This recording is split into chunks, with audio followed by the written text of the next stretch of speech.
So I know I'm going more for like a serious like I'm doing like a serious adaptation, and then Nick's doing more of like a jokey adaptation. What about you guys, Emma and Kassi? You guys going for more serious or more jokey?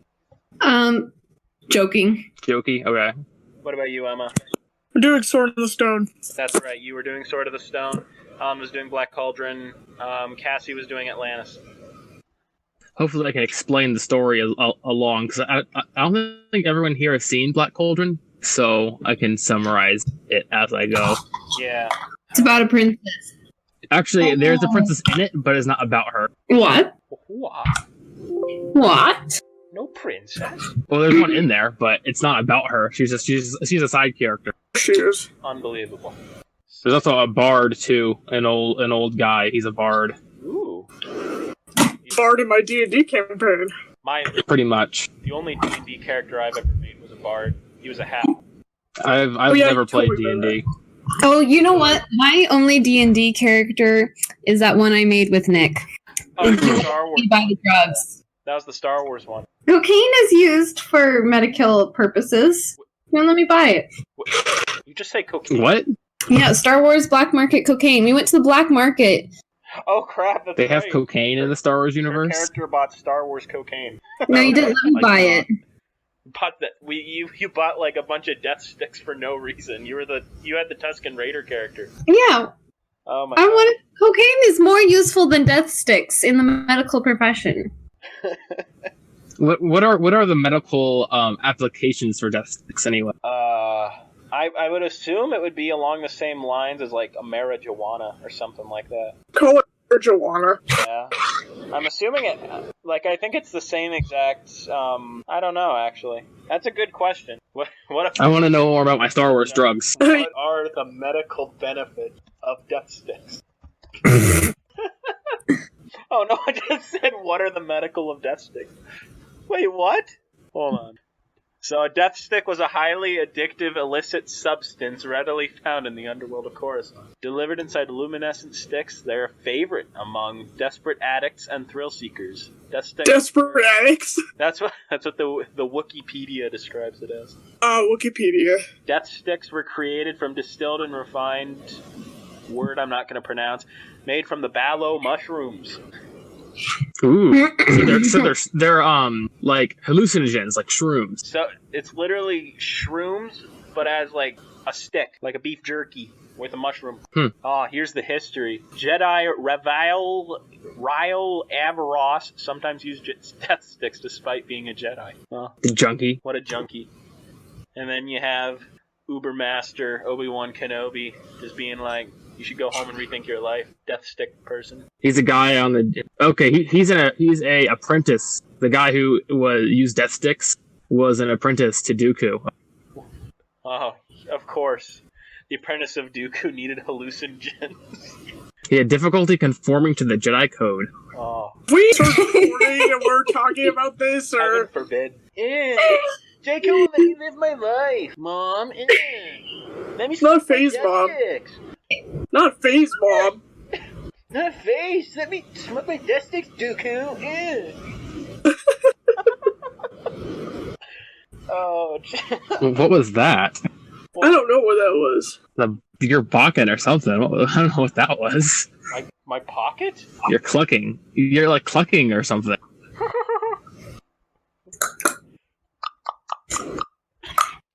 I put a little octopus. So yeah, the picture of the octopus.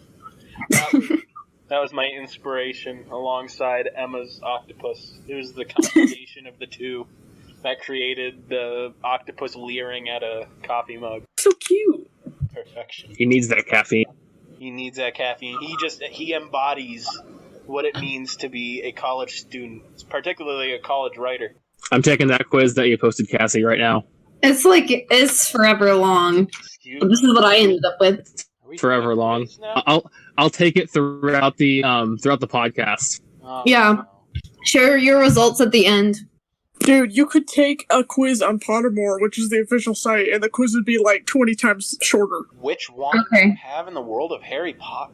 Am I gonna have to link a quiz? No, don't. It took me, like, since Alan's been here, that's how long I've been taking it.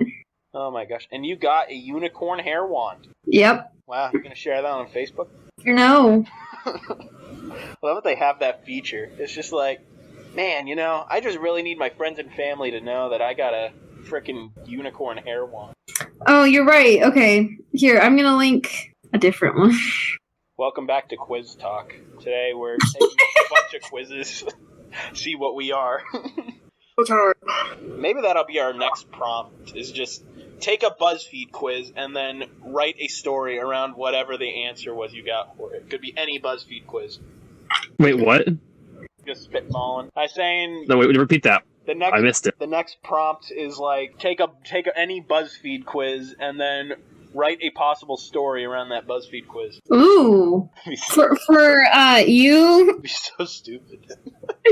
Everybody find a quiz. That's not a Harry Potter quiz. Yeah, can't be Harry Potter quiz. Okay, wait, because this is what's your favorite Harry Potter book, right? My favorite one isn't on here.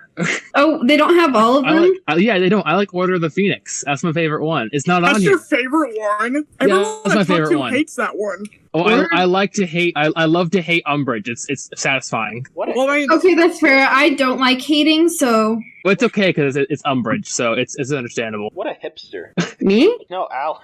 He's like, it's okay to hate this person because they're horrible. I like the whole like sneaking around and like underground classes and stuff. I like that. I like the ironic enjoyment. It's like sitting down to watch a Tommy Wiseau movie without other people. Why would anyone do that? I don't know, because it's just... Oh, hi, Mark. Dougie. Oh, hi, Doggy. Oh, hi, Dougie. Oh, hi, Doggy. I just love how the dog was randomly there. Apparently, that dog, they didn't know that dog was on set while they were recording that scene, and then Tommy's just like, "Oh, hi, Doggy."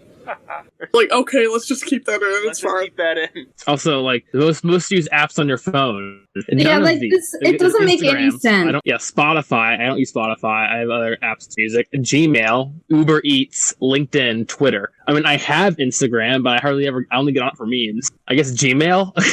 I chose Uber Eats. I don't have Uber Eats. Alright, this pre-show's been going on too long.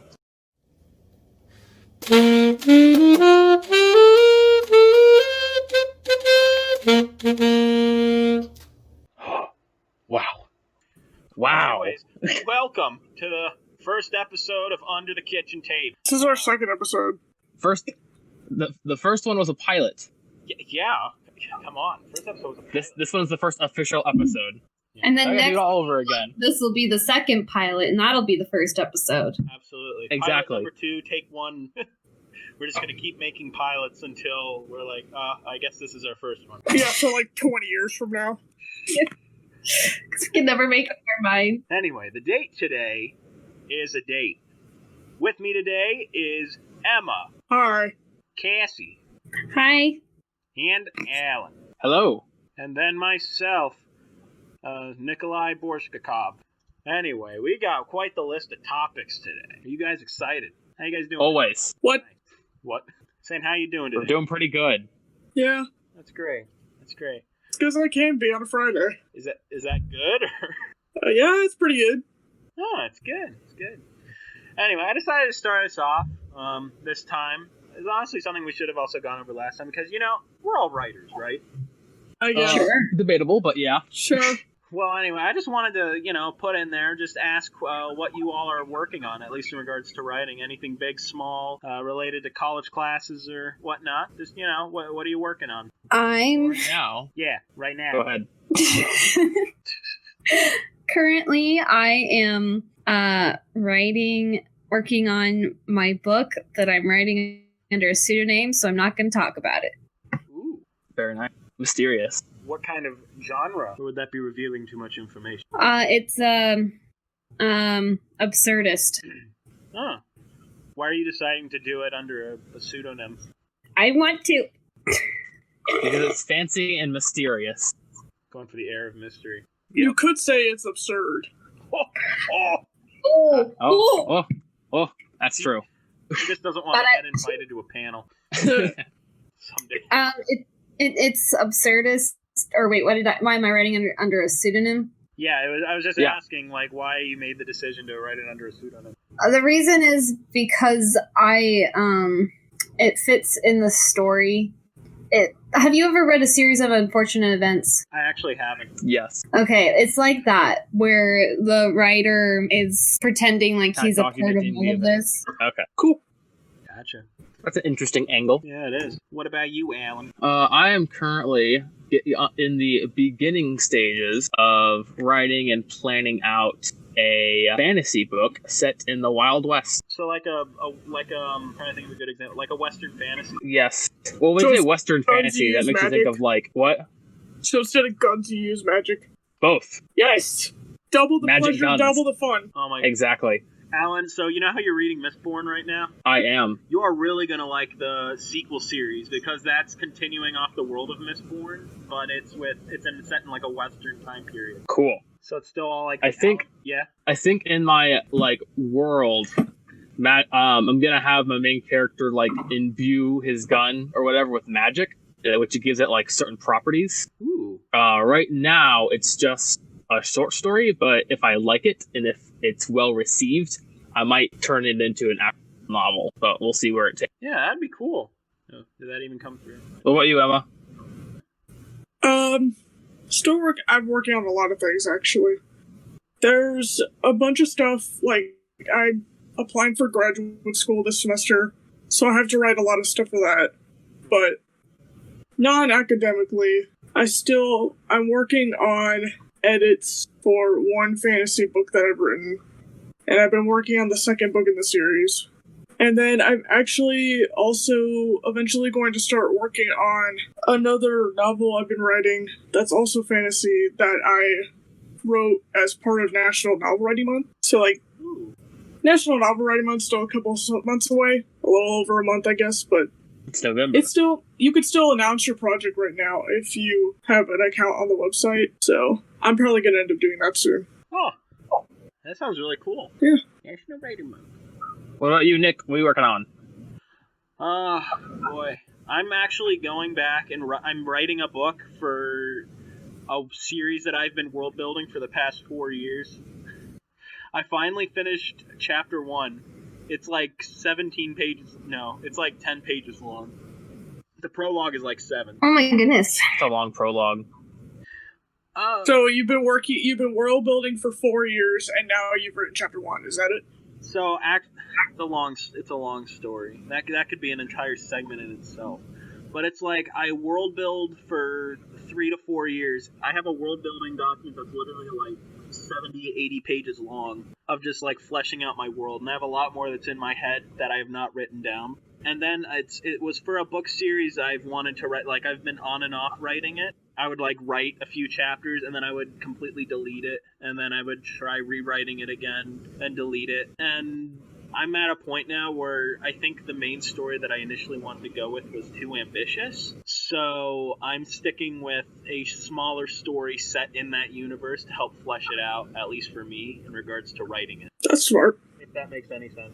Yeah, I feel really good about it, actually. Like, I've really enjoyed being able to sit and write when I have time to, because this semester has been nuts. Well, I would always say it's always a good idea to start small and then go from there if you like where it's heading.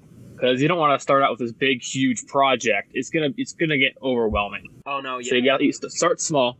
Yeah, start small. Get the feel for the world, and then if you like it and if it feels good, and people are receiving it well, then you can go on to the bigger project. Yeah, like, so my story was like you're writing a Western fantasy. Mine was gonna be a flintlock fantasy, which is like musket era warfare mixed with fantasy, magic, and stuff like that. So it started out like the main overarching story involved like continent spanning politics and stuff like that. And now the smaller story is literally centered around like two brothers, like a brother story on a boat. So I'm really excited because it's been fun to write. I really enjoyed. Yeah, once you actually have a good idea and get to writing, it's pretty fun. Yeah, and it's not like the other idea wasn't a good idea. I'm not trying to brag or anything. I'm just saying like it's a story that I eventually want to come back to. But I feel like even like in analyzing it from a different perspective, like making it smaller, I'm able to see like later down the line how I can have it play into this bigger narrative, which is yeah, it's really cool to see it develop once I like step back from it and like, all right, I'm just gonna focus on something completely different in this universe. And then suddenly it's like, whoa, suddenly like 50 new ideas around the other big thing I want to do. Well, actually, another question I could ask spawning from this one is, how good are you at managing your time of writing separate from everything else? Oof. I feel attacked. Do you feel attacked? I like that meme that says, I am in this picture and I don't like it. Is that like a personal attack or something? Yes. So, Kassi, then let's direct that right at you. How good are you at managing your time? In general or with writing? In regards to what you're writing, your absurdist novel. So when I say I'm currently writing it, I mean that I have 34 chapters planned. And then I realized that I need to broaden out my structure of the story, and let go of an idea I had. So I'm rewriting. I just haven't gotten to that part yet. So it'll probably go much faster now that I'm going to open things up and redo it a little bit. I got kind of writer's block. Yeah, that's what was happening with my big story, which is why eventually I just kept getting put on the back burner for 2-3 years. Yeah. So my word of advice to all the young writers out there: don't choose to have a specific. What am I trying to say? Don't determine ahead of time how many chapters you're going to have and what they're going to talk about each individually. Just have a little bit more flow, otherwise it won't go well. Yeah, it's good to have the basic outline, but it's also, you need to leave room for fluidity. Yeah. Allow the story to write itself and allow for new ideas to get in. Yeah. Yeah. Well, what about you, Emma? How well do you manage your time with writing? I did pretty well. This semester's been pretty busy, though, so I've had considerably less time to write, but I still take the time to do so. Gotcha. Oh, I think, with National Novel Writing Month, I feel like that gives you lots of practice in meeting deadlines. Because it's you have a goal in mind, but it's not overly... It's not something that you can't possibly accomplish.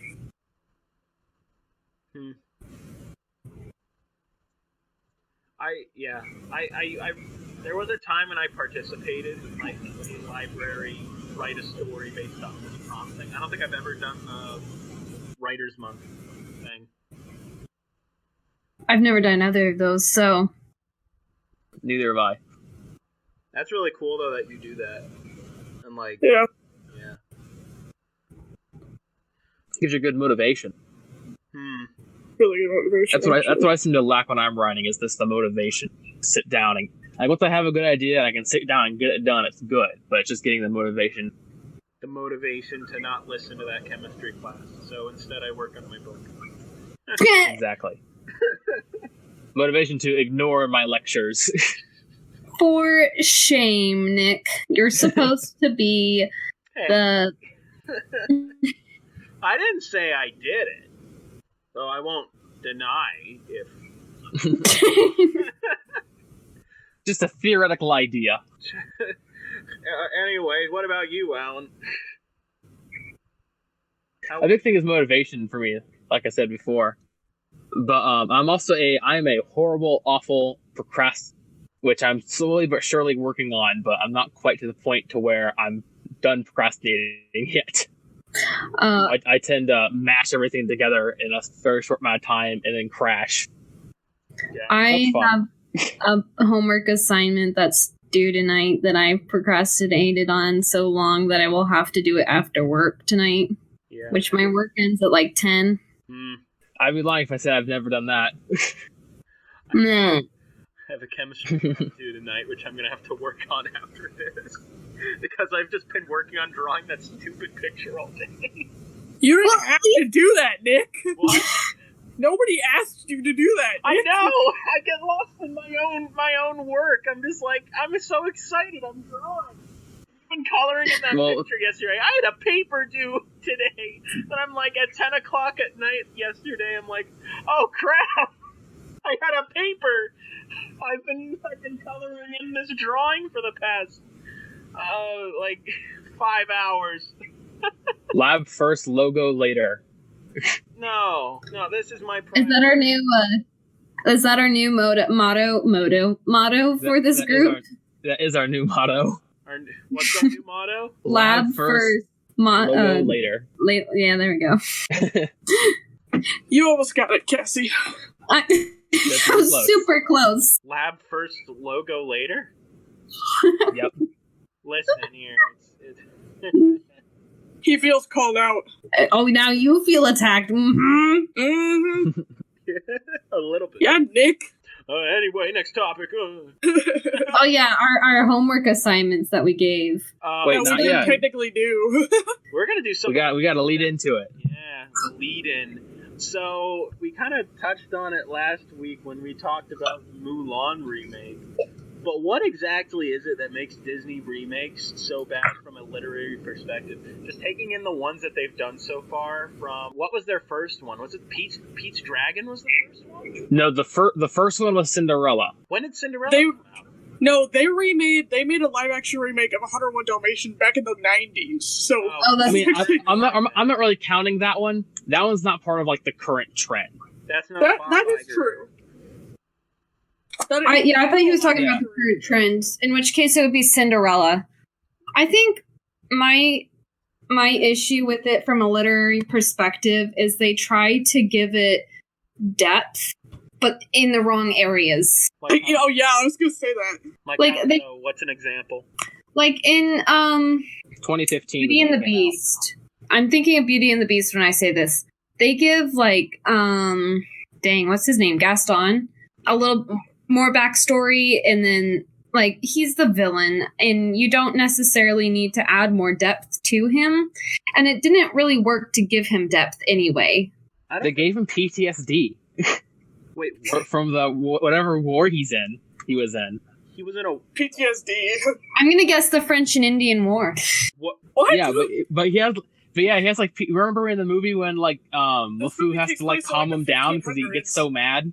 I Yeah, try to I- forget that I watched that movie. So I mean, I'm pretty I sure don't this blame took you. place just after the plague, so I don't think the French and Indian War had just happened then. The You're French were always right. at war for some reason or another. So. You know, it's Britain. They're They're always always at losing. war. Yeah, exactly. So probably one of them. But yeah, I would One of the agree. many countries. They don't focus on the important things, and they focus on the not as important things. like, sure, it was nice to like, but so they're making them much longer than before, and I'm like, if you're gonna add more depth, maybe I don't know, they add too many side plots at the same time. Like in Beauty and the Beast, there was a side plot with her mom, and it was just like you could have just said she died in childbirth, and that would have been totally normal for that time. died of car cancer. Yeah, the whole plague thing was kind of dumb. Died of tuberculosis, which is what everyone died at that point. That's what they all My died least from. favorite thing about the Beauty and the Beast adaptation though was I really don't like the design of the Beast, because you look at the design in the original animated version, right? And like the emotions are so specific on his face. Like you could come in at any point in the movie, look at his face, and know exactly what he's talking about. Like, his face conveyed his emotions very well. But then with the live action version, you just don't get that. Yeah.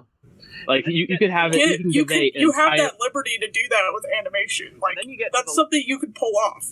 the Lion Yeah, King remake. but it doesn't work in live action. Exactly. That's that was and that's that was literally the entire argument against the Lion King remake. It was like, They just look like lions. They have no emotion.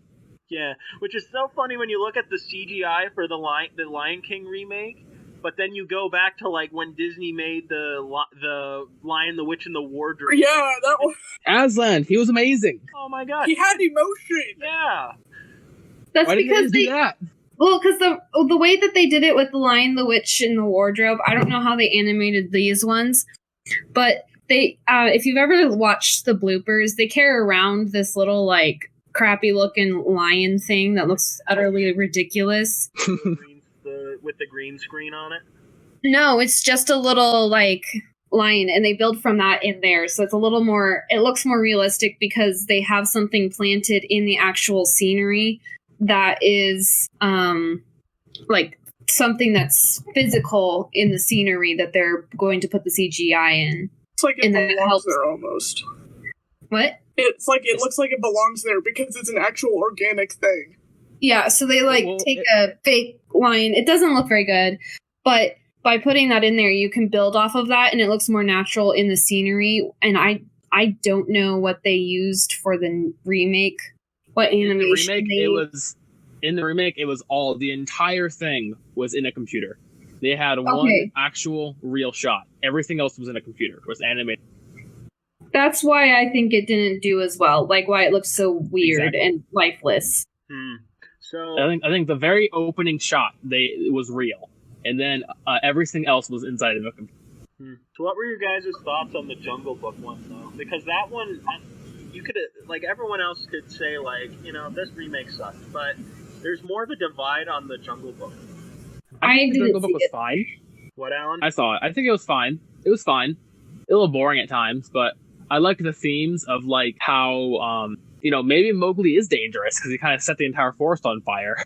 So it's like I like the themes. Like maybe Shere Khan, right? That's the tiger's name. Yeah. Yeah. I'm like maybe Shere Khan is right to be cautious of man because men are dangerous. So I think the movie had some boring points in it, but I think as a whole it wasn't too bad because it strayed from the Jungle Book, which is good because if for a live action movie, I don't want a shot for shot remake of the cartoon. I'm just going to watch the cartoon instead. There's no point of the it was definitely live action if it comes to that. Yeah, it's a different movie, which gives it an excuse to actually watch it different. So they tried like Pete's Dragon. Oh yeah, I love Pete's Dragon. Yeah, the Pete's Dragon again. It wasn't the same movie. It was a different movie. It stood on its own. Now, was it a great movie? It was okay. But I mean, I appreciate it more for standing on its own. Yeah, until in the Jungle Book one when they tried to throw in some of those songs. Yeah, those were a little forced. And then they butchered them. Was it Christopher Walken? That was it when they made Christopher Walken sing, and that was wanna be cringy. like you. Yeah, exactly. That's so bad. John Favreau directed that. Yeah, he did. He also directed. He did. He also directed the live action Lion King. Have you ever heard Colin Firth sing? No, I don't think I have. No. He sounds like a drunk Kermit the Frog. And when you sing like that, that's what made me think of it. Oh, amazing grace, how sweet the sound. Praise the rich right me. Is that post, Nick? What? Just like that. Edit out. Oh. Yeah, post. Can't have that in there.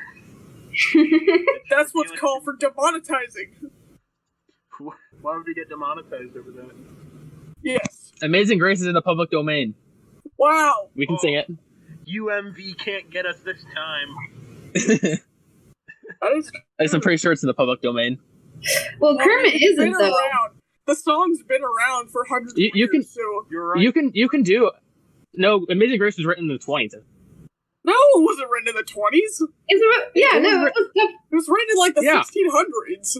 No, it wasn't. Yes, it was. It was written by a slave owner. Yeah, he was a slave owner.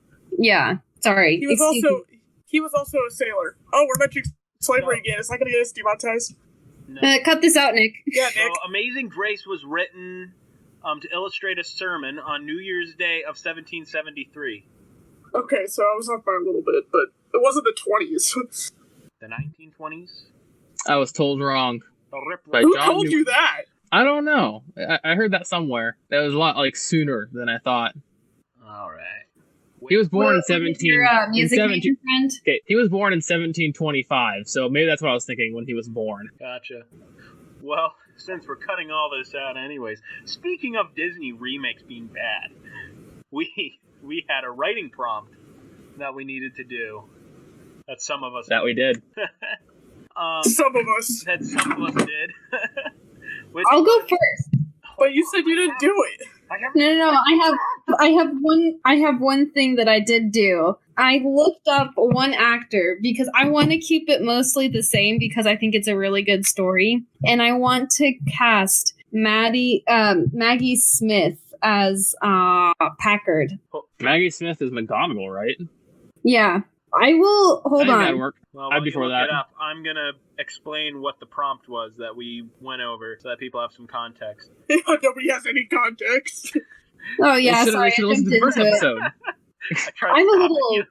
Welcome back. You missed a lot. We're not gonna recap it. So anyway, our writing prompt from that we assigned each other last week was to take a more obscure Disney movie and then try to make it into a Disney remake. Some of us did it seriously. Some of us did it as, yeah, let's just treat it like Disney's been treating their live-action remakes. And then people like me just didn't try. Oh, that's Packard, the old lady. Yeah, play the clip. Yeah, okay, yeah. I know Then, that yeah. scene. That's a good scene. I can see it. Which actress did you say? Maggie Smith. Maggie Smith? She plays She's- McGonagall in Harry Potter. Oh my god. I Wow, haven't Nick. seen Harry Potter. What are you even Have you seen doing on this Sister Act? She's in podcast? that. Okay, I can see that from looking at her. I'll need to watch something from her later. See if like Danny DeVito needs to be Mole in that movie. The Diggy guy. I agree. Yeah, with that should be Danny DeVito. Yeah. Danny DeVito as Mold. Who would play the Really? And then explosive? Eddie Murphy could play the Doctor. no, I was thinking more. He's gotta be like a big muscle guy. So I was thinking more like Dwayne Johnson. The Rock. Yeah, I can see that. So for those of people who are confused, Yeah, Rock. Kassi chose to do Atlantis. Hold on. I want to play this clip so you can hear it, so they can hear her. We can't play copyrighted stuff. No, copyright. Please. It's not gonna work in the audio. Anyway, It's not gonna work. it's not gonna work. You I can't will play- turn it up and place it up against. Are you ready? No, That's not gonna work. it's copyright. It's just gonna cut out.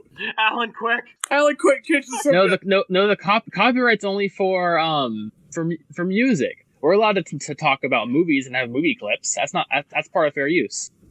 Oh, it is. It is gonna be Yeah. Yeah. It's gonna be like when Kassi watched the Mulan trailer last week, and we just got someone saying like, and that's the only thing we got from the audio. All I heard was on the movie Yeah. audio. You ready? I have to find the scene again. You ready? Yeah. Can I right. play it? Sound the alarm. He took his suitcase? Marge, honey, I don't think he's coming back. Packer! Call you back. No, I'll call you. That was so loud. Sorry. Yeah, I could see Maggie Smith in that role. Yeah, I could. I remember that. Those Sure. I've seen that movie though. So is that? It's a good one. Did you write anything else for your story other than coming up with the acting choice for her? No, because you guys took over and came up with all the other actors. So Here, one thing I would change that I thought about for Atlantis, I would give them, because I watched it recently, right? And it's a lot shorter than you think it is. Like, it goes by real quick. So Oh, I yeah, would that's add true. more scenes. I would add more scenes about them actually being in Atlanta, because in the movie they're there for like a day. So I want more scenes of Atlanta that's a good and point. more scenes of them on the big like submarine thing. Oh yeah. So and a lot of people complain about how they're just padding the runtime, but this would be a movie where it's actually justified to pad the runtime. Yeah, exactly. Like it's a really short movie, so I want to see more of this world. Yeah. That's fair. I feel like then It's interesting. Disney would feel like they would take the liberty of adding this whole irrelevant history to it in the remake. I feel like that's one of the ways it could go wrong. Oh yeah, that's Yeah, I just true. want to see like everyday stuff. Like, what's the everyday life of like an Atlantean? Oh, so kind of like what is that one? Go to El Dorado. Like, what games? Yeah. What games do they play? Yeah. So Like- essentially make it El Dorado. But better than El like that. Dorado. Atlantis. Yeah, at least for part of the movie. I don't want not the entire movie. Just have them spend more time in Atlanta. I feel like that'd be cool.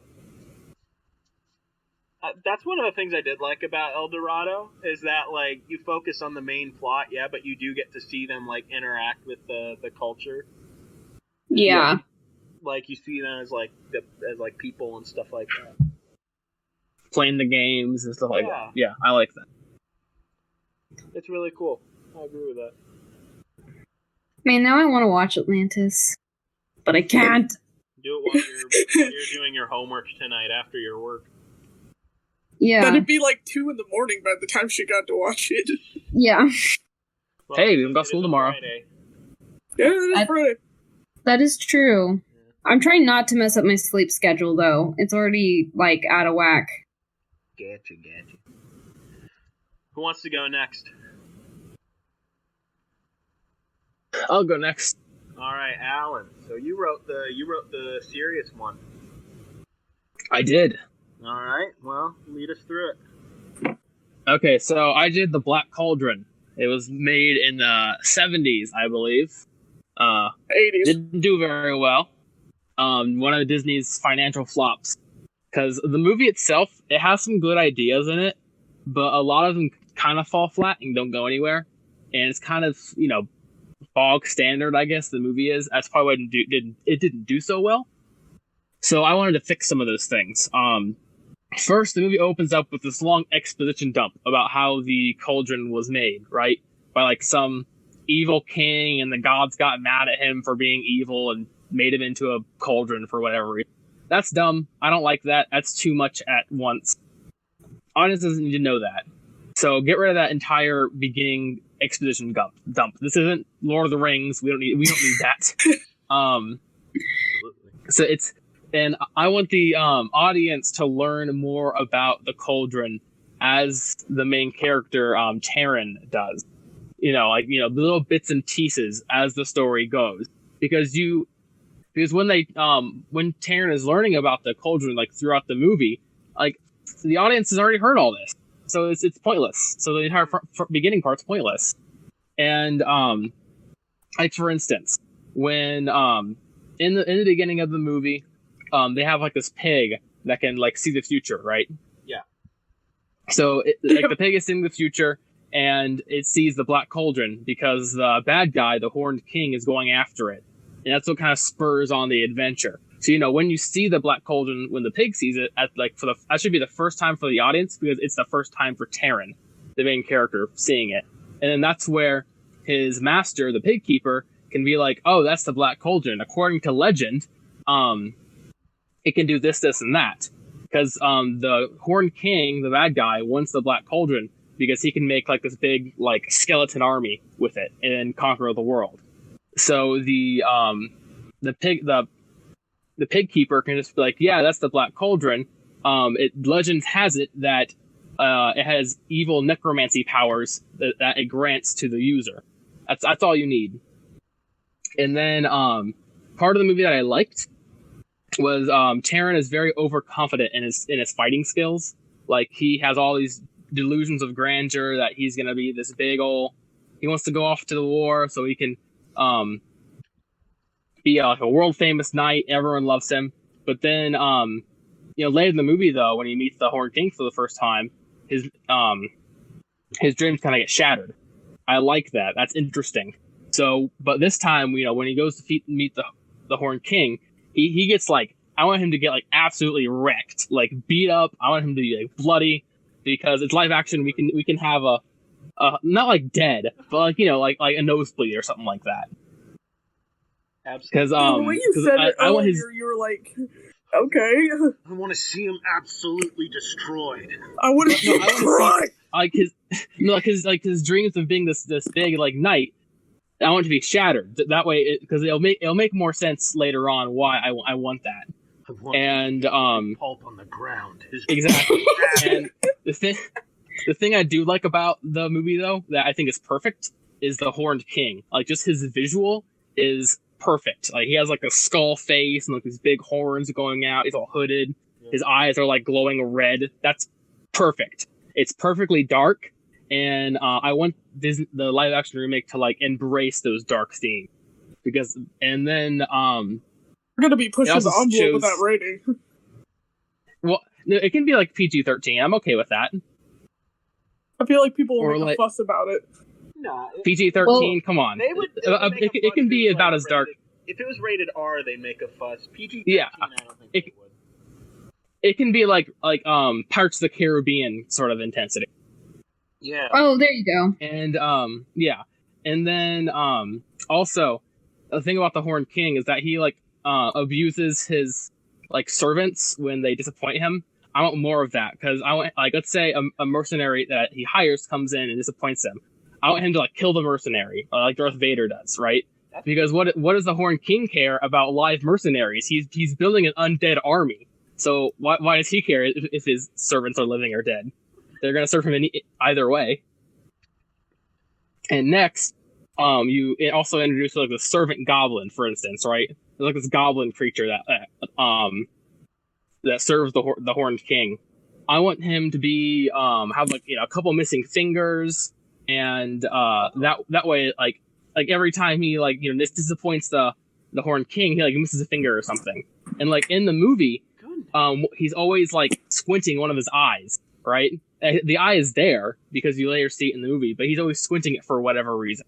So I think like when Taran eventually escapes the castle, I want the Horned King to take out his eye. You don't see any of this. You just see the Horned King like walk up to him, and then it cuts to black, and then later you see him and he's squinting his eye now. So I don't want you don't need to see it. It can be implied. I love how Allie keeps saying, "I want all these horrible things to happen to these people." I want their Well, it needs to be dark so that the lighter moments can be all the more brighter. Like for instance, I want this to be dark. I agree with that. Like for instance, right? It's just funny. It's just in funny the hearing what you get like excited about. Like, yeah, I want to see his dreams shattered. I want to. That would be awesome. Here's why. Wait, no. Here's why. I'm gonna explain why. Also in the movie, right? When Taran is escaping with this princess he finds, and with the bard he finds also in there, he finds a magic sword that belonged to the king, that the king of the castle that the Horned King is currently residing in, right? Like the king is long dead, and he has this sword that Taran finds, and the sword in the movie gives him instant like fighting ability. Like the sword like fights for him pretty much. So with the sword now, he can all of his dreams of becoming like a world famous knight are back. It's like this sword is his ticket to being what he always wanted to be. The catch is it's a magic sword. Where does that magic come from? I want the magic to come from it drains his soul and like the soul of the people around him. Like the more people around him, the stronger the sword is. So like the more people he's with and the more like he uses it, the more stronger the sword is and the better the swordsman he. That way that tension will go on later in the movie. Now also yeah, but it's gonna be good. It's good. And then later, I haven't introduced this character yet because he's in the whole of the story. He's not that important, but he gets important later on. It's like this creature. It's like this scruffy creature. I think his name was like Georgie or something. And but yeah, like in the original movie, like his arc basically is like he doesn't have any friends, and then these people come and they're his friends, so on and so forth. So, and I'll bring him up later, but with the sword though, later on, Taran and his buddies, they find these fairy creatures, right, in the movie, and I like the fairy creatures. I'll keep them because that will give the movie still like a more like a levity. And then later they get the cauldron from like these witch characters. I think the witch characters are unneeded. We don't need them. I'm gonna cut them. I'm just gonna have the fairies have the cauldron. I guess the purpose of the movie, they show them where the cauldron is. So the fairies can just have the cauldron. They're the ones guarding it, right? Yeah. And they can explain to Taran about the sword and its property. And then the fairies will give them the cauldron to find and to use, but they can't destroy it because it's an evil cauldron. And then they get captured by the Horned King. And the Horned King can start using the cauldron for his nefarious purposes. And then now, the Georgie, the scruffy creature thing, can go in and free them because he always ran away before when they got into trouble. So he goes in, frees the main characters, and Taran now has a choice. He can either A, use his sword and harm his friends to try and get the glory of the battle, or B, he can lay it down and try to do it a different way. Because they also learned that the only way to stop the cauldron is if someone goes in it willingly and dies, like sacrifices themselves. That will stop the cauldron. Yeah. So he decides to do that to stop the cauldron instead of, relying on his abilities from the sword. So, as like in the movie, as he's about to sacrifice himself, that's when Georgie comes in, because we have like this part. I want the scene where you actually see him like realize that he has friends now, and he takes the sword, the Georgie does, and sacrifices himself instead, destroying the cauldron and the sword and himself, kind of like in the movie. But in the movie, Georgie comes back, like the witches revive him, bring him back to life. No, I want him to stay dead, because if he comes back to life, that cheapens his sacrifice. He's like, no, I want him to stay dead. Yeah, I want the sacrifice to mean something. Oh, kind of like in... That's... Yeah. Kind of like in what? I want him to stay dead. I was going to say, kind of like in the recent Maleficent, they left the fairy dead, like she doesn't come back. All the fairies that died in the battle stay dead. Because I don't want to cheapen the sacrifice. And that's basically it. Dang. That was a lot. That was a lot, yeah. I wrote You a lot had a for lot this. of time. Wow. There was a lot that needed to be done with this book. Not this book, this movie. That was a very violent story. Yeah, you wrote a book about this movie. You're gonna need. I did. It's gonna be PG-13, but I think it's a better story. I think it's a better story that way. So many dreams crushed, bloody pulps, people missing eyes. Dead. Yeah. People losing eyes. Only PG-13. Yep. Though. Well, Alan, thank you for sharing. You're welcome. That was pretty fantastic. Not gonna lie. Emma, are you ready to live up to it? Oh. No. I didn't have nearly as much time to think about this. All I could think of, really, was, like, I just thought about how I wouldn't really change Merlin as a character, because if you've ever read, like, Sir Thomas Malory's Arthur, like, the original Arthur, basically, he's basically the same as in the movie. Wait, clarify, what movie What movie are you doing? Yeah. A Sword in the Stone. Yeah. Okay, continue. Well, like, Sir Thomas Malory's Merlin is basically, like, the same thing, and it's, like, it's honestly hilarious to read, because it'd be, like, he'll tell people something, and they'll just be like, whatever, man, you're just a wizard, and he'll be like, fine, do what you want, and then leave the people alone, and then bad things happen, and he's just like, I told you so. Yeah, that sounds about right. Yeah. Never ignore so, like, a wizard. I would literally not change anything about Merlin in the remake. Just him being there, and when people ignore him, he's like, fine, I'm leaving. He just... I want to be a squirrel. What? And then he just... Where does he go to in the movie? I forget. Bermuda. He goes to Bermuda. Just shoots off like a rocket. I mean, that's a complete mood, honestly. The entire time, no offense, Alan, but the entire time you were talking, I was trying to think of who would actually play Merlin in the live-action remake. That's okay. You already took Danny DeVito. Sir Ian McKellen. Danny DeVito is Merlin. I could... So anyway, I rocketed off to Bermuda. Anyway, I started blasting off to Bermuda. What about Sir Ian McKellen? What about That him? might work as Merlin. I could see it. Come back from his role as Gandalf and come in and be Merlin. Yes. Just play that same, like, whimsy. No, they're two different energies. Who would... How about the guy who played energies. Dumbledore? Even The guy who played Dumbledore. Oh, I can see it, man. I can see that. What if we get John Malkovich to put on a beard and become Merlin? You guys know who John Malkovich is, right? Yeah. Mm-mm. Well, you at least know. Just who like, he is now. okay. What about him as Merlin? That'd work. I guess. It's like, yeah, okay. I guess that would make it an R-rated movie. Ooh, Nick comes out with the first R-rated movie. What just about for Black having Cauldron John that we were Malkovich. just talking about? No, so you want a good movie that represents like a good character for John Malkovich to play? Watch the movie Red, with him and Bruce Willis in it.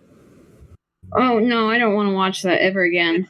What? That was a funny movie. That movie introduced me to that. What's his name? Crud, there was an actor in it. Well, it introduced me to I'm sure there were many actors in it. It introduced me to John Malkovich, Helen Mirren, Carl Urban. That's who it introduced me to. Carl Urban. He's in a lot of stuff.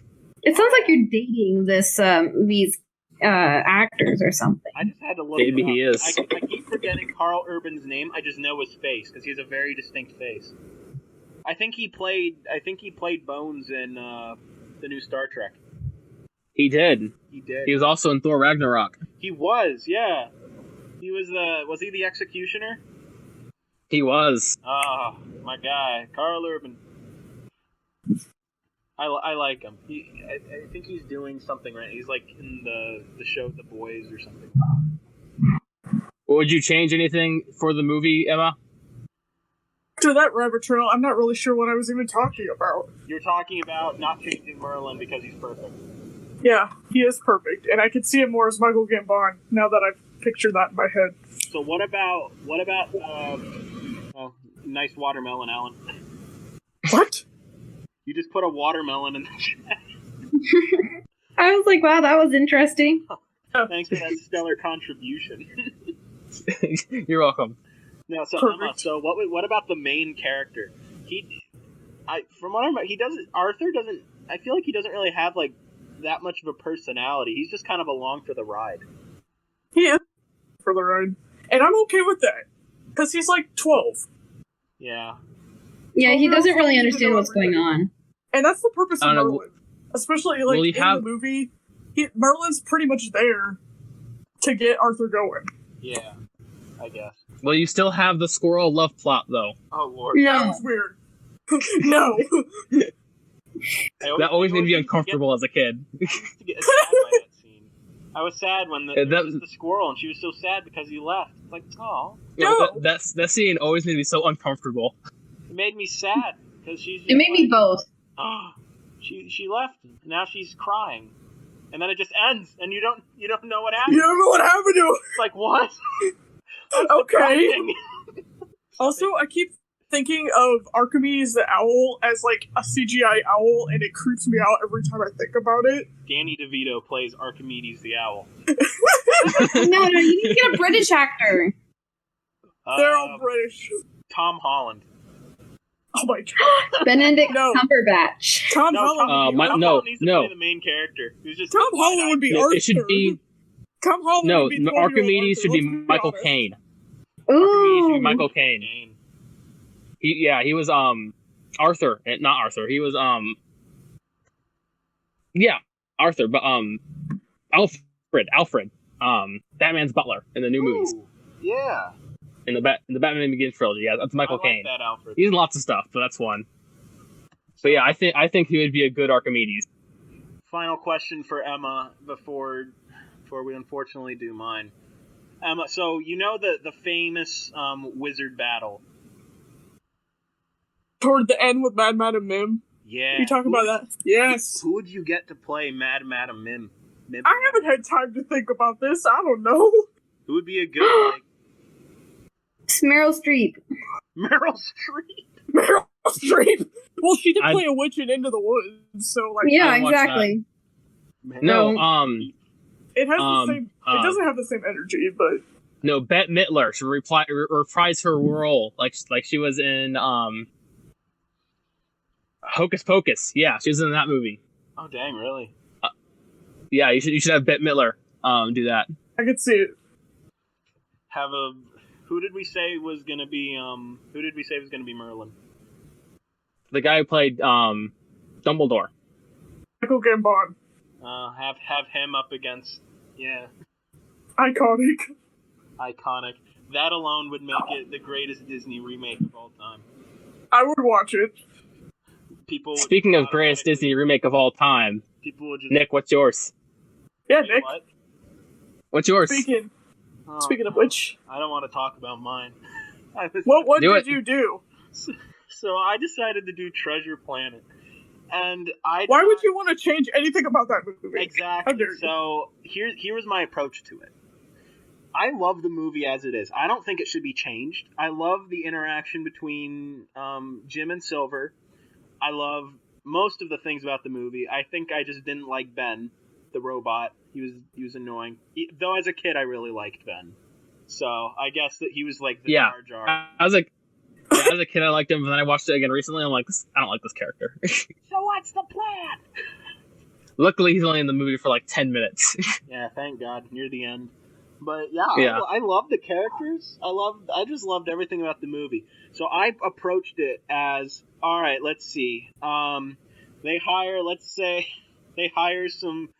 someone to do the live action remake as like a current live action remake. So we're taking out all the subtlety. We're taking out the good character interaction.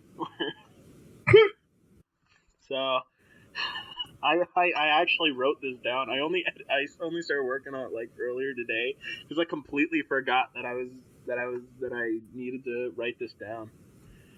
So anyway, you need to start off with this story, something to draw in the old fans, even though in the end you know it's going to tick them off. So you have to start in the same exact way that the first movie ended, with the storybook with the narrator showing off the pirate attack. The narrator is going to be William Shatner. There we go. I like that. There's going to originally be Leonard Nimoy, and then I forgot he was dead. So that's very sad. He is very much dead. Yeah, wait, who's dead? Who's dead? That. Huh? Leonard Nimoy, dead. Oh. He played Spock. So I got the other Star Trek actor, William Shatner. And then, it's going over the legend of Captain Flint, who I was going to have played by Ian McGregor, but I'm just like, just make him fully CGI and he doesn't say anything. Just make him fully CGI. As he attacks a space yacht and goes over like the legend of the pirate. We then cut to the renegade bad boy, father, depraved school dropout Jim Hawkins, played by Tom Holland. Of course. Of course. Playing... Because I couldn't think of any other young actors. Ben Wolfhard. I can't either. Others? That's so bad. No. Neither can Disney, apparently. Yeah. Wait a minute. Who played Spider-Man in the Amazing Spider-Man movies? Andrew Garfield. Andrew Garfield. Let's get Andrew Garfield to play it. I think that would be a good that would be a good mix. I like that. Yeah, get Andrew. So I think Andrew Maguire actually would fit well into. Andrew Garfield. That's what I said. No, you said Andrew Maguire. You were mixing that with Tobey Maguire. Thanks, Emma. Alright, so anyway. Andrew Garfield. He's engaging in illicit activities against the government because he's a bad boy renegade who don't need no dad in his life. His boss/guardian is a jerk because his mom is also dead from car canceritis. What? So this is actually going back. It's to trick the audience, this audience who will defend this movie afterwards, that it's going back to the original material. It's more, faithful to it, except it's just not. It's just lazy. Anyway, so then it forces him to work and threatens to abandon him to the police if he doesn't work. The only true... What? If you really want to make it Morocco, you should make... Jimbo needs to be a girl. Jimette. Oh, no. We're not touching gender bending yet. That comes later in the story. Yeah, that means we're going to do it later. Okay. Please continue then. Alright, so the mom is not in the story anymore. However, the only true support that Jim has in his life is the eccentric doctor, played by Jack Black. Tries to steer him right, but to no avail. He's still a bad boy renegade who commits illicit actions against the government because he needs no dad. His life changes, however, when a dying pirate shows up at his doorstep with a magical cylindrical treasure map. That's going to stay the same, continue for the advertising. Keep drawing in the old fans until they get ticked off. For the commercials. Absolutely. For the previews. Ads. Make it seem like oh, this would be faithful. And they get there, it's like, what the heck? They got William Shatner to narrate the beginning? Heck? No, people are going to be like, I know this voice, but I don't know who it is. And then they're going to give me the credits and be like, William Shatner? The heck? He still has a career? He's back? I've only seen him on commercials for CPAP machines. That's the only time I've seen him on TV. So anyway, a gang of pirates attacks the inn and burns it down. That's also going to be in the marketing because it's such a famous scene. And so the Doctor and Jim decide to follow the map via, that map key. And they go and, charter the ship. And you're getting all the familiar camera angles, just like in the last movie. Then you're going to have the fearless captain, played by Scarlett Johansson, CGI'd over to look like a cat lady. And her mate, who's Bruce Willis. I thought it was going to be The Rock, because he looks like a bunch of rocks. Because he's a rock guy. Golden opportunity. That'd be clever. Rock. Yeah. He would literally be a rock man. That would actually be like his name, just The Rock. Like, hey, The Rock. Golden opportunity. I'm The Rock. They also meet the ship's cook, who Jim will be working with, Long John Silver, played by Danny DeVito. As Perfect. They travel through space towards the destination of the map. We see a battle of the Not Dads with John Silver and the Doctor interacting with each other, with one looking out for Jim's best interest, but not knowing how to emotionally support, while Silver tries to manipulate Jim into uncovering the frickin' map, but slowly is becoming fond of him. And eventually, however, right before they discover the treasure, the crew loyal to Silver mutinies, with the first mate dying while the others make their escape. That's a little bit of a difference from the previous story, because the first mate died long before them. Anyway, the land... The Rock. Yeah, The Rock. The Rock needs to be in it for as long as possible. Got to keep that star power. Yeah, keep that star power. They land on the planet, and they don't discover a robot. So that's pretty nice. Instead, however, Jim comes across a stranded and crazy treasure hunter, played by Nicolas Cage, who knows all about the treasure in the gate. Unfortunately, in the chaos of the escape, they forgot the map on the ship. They only forget it because we're actually cutting out the little purple dude who's Long John Silver's little pet thing. Yeah. Just trying to make it dark. Yeah, because the movie's like, you know what? Let's not. It's gotta be more realistic. Absolutely. And that was all that I had written down. I did not have a good. It just ends. It just ends. I forgot the map. Roll credits. Yeah, in real life, the movie just ends. Forgot the map. Roll They're credits. I forgot the map. Oh no! End credits. Anyway, so the moral of the story is that is not how to write a story, where you set it all around the star power. Hollywood could learn a lot from that. Hollywood can learn a lot from my parodies. Honestly, they could learn a lot from yours, Alan. Yours was a good. Let's hope. Yours was. And then murder them all. No. Well, you completely dissected the story, and you made it better. You improved upon its flaws. That's what the remake of Mulan is supposed to do. Yeah, that's what they're supposed to. Yeah, but they failed miserably. Yeah, they didn't. The problem is Mulan, the original cartoon, doesn't have that many flaws to dissect. Yeah. They did change the race of the people attacking, which was incorrect, apparently. What? Wait, they did? What they changed? The Huns? The Huns were not the original attackers, because of the dynasty that the ballad is set in it wasn't the right time period for that. Really? Does that make sense? Yeah, it's in the video I sent you guys. Are you talking about the animated one or the live-action one? The animated one did not have the right race for ethnic. Oh, okay. I mean, to be fair, the villains were not the highlight of the movie for the original animated Mulan. Yeah, the villains were just kind of secondary. Yeah. They were kind of just there. Yeah, pretty much. Which is funny because they're the driving plot of the whole story. I like the look of the villain though. He has these glaucoma eyes. They're all yellow. I like that. Yeah. I did love his design, but he was kind of not memorable. Yeah. Oh. Alright, I have to go. Yeah. Wait, first, we finished this up. We got a book recommendation. Yeah, Alan, go. Okay. I recommend 1 Second After by Newt Gingrich.